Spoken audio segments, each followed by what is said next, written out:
एक सबसे महत्वपूर्ण बात मैं इस समय कहना चाहूंगा, जैसा आपने नोटिस किया होगा कि जो फोर्थ वेव में जो पेशेंट्स आ रहे हैं वो ज्यादातर बच्चे हैं या यंग एडल्ट्स हैं, मतलब युवा लोग जो हैं। उसका रीजन ये है कि बहुत सारे जो बच्चे 12 साल से कम, खास करके जो बच्चे हैं, उनको कोई भी अभी वैक्सीन लगी नहीं है। ऑलरेडी वैक्सीन अप्रूव्ड है, तो उन लोगों को वैक्सीन लगवाने के लिए सरकार को प्रयत्न करने चाहिए, प्रयास करने चाहिए, वैक्सीन को रोल आउट करना चाहिए। ऑलरेडी वैक्सीन जो है सब्जेक्ट एक्सपर्ट कमेटी से अप्रूव्ड है, सीडीसी और जो क्या नाम है ड्रग कंट्रोल ऑफ इंडिया, उनसे अप्रूव्ड है। सरकार को रोल आउट करना है सो दैट जो 12 साल से कम की उम्र के बच्चे हैं उनको भी हम प्रोटेक्शन दे सकें, बिकॉज वो अभी हाई रिस्क पे हैं, वो अनइम्यूनाइज्ड है, अनप्रोटेक्टेड है, वो वल्नरेबल है, उनको इन्फेक्शन और डिजीज हो सकती है। और बहुत सारे स्कूल्स में ऐसे बच्चे देखे गए, बहुत सारे स्कूल को नोएडा, दिल्ली, एनसीआर में बंद भी करना पड़ा है। दूसरी बात, जो युवा लोग हैं, वैक्सीन थोड़ा लेट लगी थी और उनकी बूस्टर भी अभी तक चालू नहीं हो पाई, अब चालू हुई है, तो उनकी बूस्टर लग नहीं पाई बहुत सारे लोग, तो उनकी इम्यूनिटी जो है बीन ऑफ हो चुकी है, मतलब उनकी जो एंटीबॉडीज थी बॉडी में वो समय के साथ कम हो गई है। ऐसा हमने बहुत सारे अध्ययन में देखा है कि 6 महीने के बाद इम्यूनिटी डाउन हो जाती है और 9 महीने के बाद लगभग इम्यूनिटी दोबारा खत्म हो जाती है और दोबारा आप वल्नरेबल हो जाते हैं, दोबारा आप हाई रिस्क हो जाते हैं, दोबारा आपको इन्फेक्शन हो सकता है या बीमारी और सीरियस कॉम्प्लिकेशन भी हो सकते हैं। तो कहीं ना कहीं इस समय बूस्टर डोज, जो हम जिसको प्रिकॉशनरी डोज बोल रहे हैं, वो बहुत इंपॉर्टेंट है। जल्द से जल्द जो लोग भी एलिजिबल हैं, सब लोग एलिजिबल हो गए, 9 महीने जिसके कंप्लीट हो रहे हैं, उन सबको तुरंत जाके वैक्सीन की बूस्टर डोज लगवानी चाहिए। मैं तो सरकार से ये आग्रह करूंगा कि 9 महीने की जगह इस इंटरवल को 6 महीने कर देना चाहिए,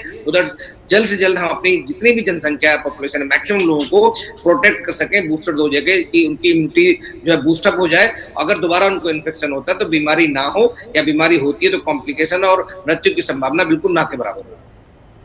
डॉक्टर साहब, ऐसे में क्या करें? ये तो ठीक है, बच्चों की जो आपने गंभीर बात बता दी, आपको और हमें कुछ हो जाए डॉक्टर गुप्ता तो हम संभल जाते हैं, डॉक्टर के पास चले जाते हैं, अपने आप को संभाल लेते हैं, लेकिन बच्चे अगर परेशान हमारे होते हैं तो उनसे ज़्यादा परेशान आप और हम हो जाते हैं।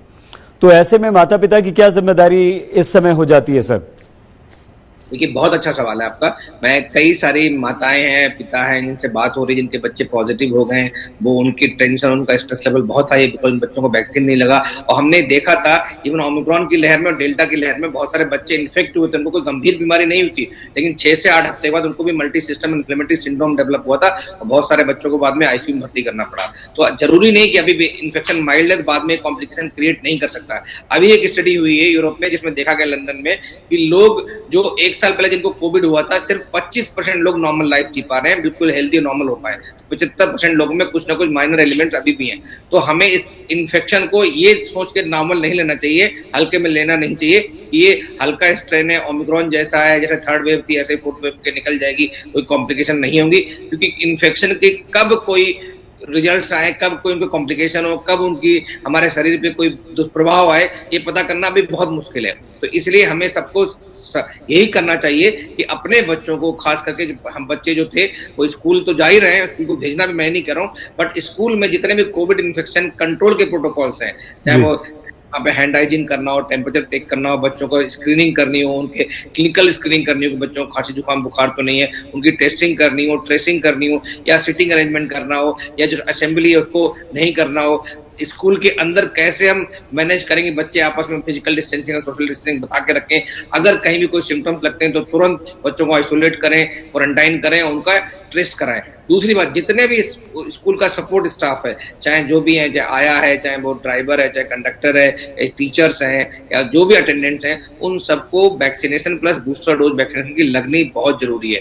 तो इससे क्या होगा, बच्चे स्कूल से इन्फेक्शन लेके नहीं आएंगे और दूसरे लोगों को भी इन्फेक्ट नहीं करेंगे। दूसरी बात, घर में भी बहुत सारे बच्चे, बिकॉज पहले से मैं पता था बच्चे बिल्कुल अंदर, घर के अंदर जी 2 साल से पैक थे, तो उनका जो होलिस्टिक डेवलपमेंट था वो नहीं हो पा रहा था, उनका mental, physical, emotional wellbeing, social wellbeing अच्छे से नहीं डेवलप हो रही थी। तो कहीं ना कहीं बच्चे स्कूल में के बाद घर में आते हैं तो पार्क में जाते हैं, बाहर आउटडोर एक्टिविटीज में जाते हैं, मॉल्स में जा रहे हैं या मार्केट्स में जा रहे हैं, तो इन सब एक्टिविटीज में जब जा रहे हैं तो उस समय ध्यान रखना है कि कोविड एप्रोप्रिएट बिहेवियर जरूर पालन करें, कि बच्चे इस समय हाई रिस्क पे हैं, और खास करके ऐसे बच्चे 12 साल से कम या जो बच्चे वैक्सीन अभी नहीं लगी है, तो उन लोगों को जरूर हम सब बोलेंगे कि मास्क लगाएं, हैंड हाइजीन, हाथ धोने का बराबर ध्यान रखें, फिजिकल डिस्टेंसिंग का ध्यान रखें, और अननेसेसरी मैं कहूंगा कि अगले 2-3 महीने तक अवॉइड करें, बिकॉज अभी केसेस बढ़ेंगे और पीक आएगी।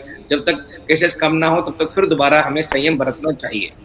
सर ये डॉक्टर गुप्ता आपने बहुत ही इंपॉर्टेंट बात कही है कि अगले 2-3 महीने अवॉइड करें। और अगला सवाल हम आपसे यही पूछना चाहते थे, बहुत सारे पेरेंट्स हैं डॉक्टर साहब, डॉक्टर गुप्ता, जो ये पूछते हैं कि क्या करें, बच्चों को स्कूल जाने से रोक दें, क्या करें, एक बार फिर से बच्चों को नीचे पार्क में जाने खेलने से रोक दें, क्या करें, बच्चों को एक बार फिर से हम घरों में कैद कर दें? आपको लगता है सर ये सही समय है या ऐसा नहीं करना चाहिए? नहीं, स्कूल से तो नहीं रोकना। एक तरीका सबसे अच्छा जो हमारे पास है, जो ब्रह्मास्त्र है इस बीमारी को पेंडेमिक से एंडेमिक करने में, बीमारी को कंट्रोल करने में, वो है वैक्सीन।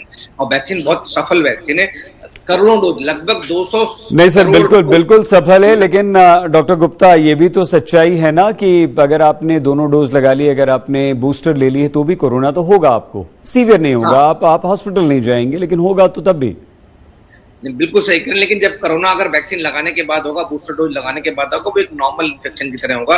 आपके बॉडी के अंदर ऑलरेडी एंटीबॉडीज होंगी, आपकी रोग प्रतिरोधक क्षमता अच्छी होगी और आप वायरस से लड़ सकते हैं। सीटी वैल्यू वायरस की लो होगी और एक नॉर्मल फ्लू की तरह, नॉर्मल इन्फ्लुएंजा की तरह, खांसी जुकाम की तरह छू के निकल जाएगा।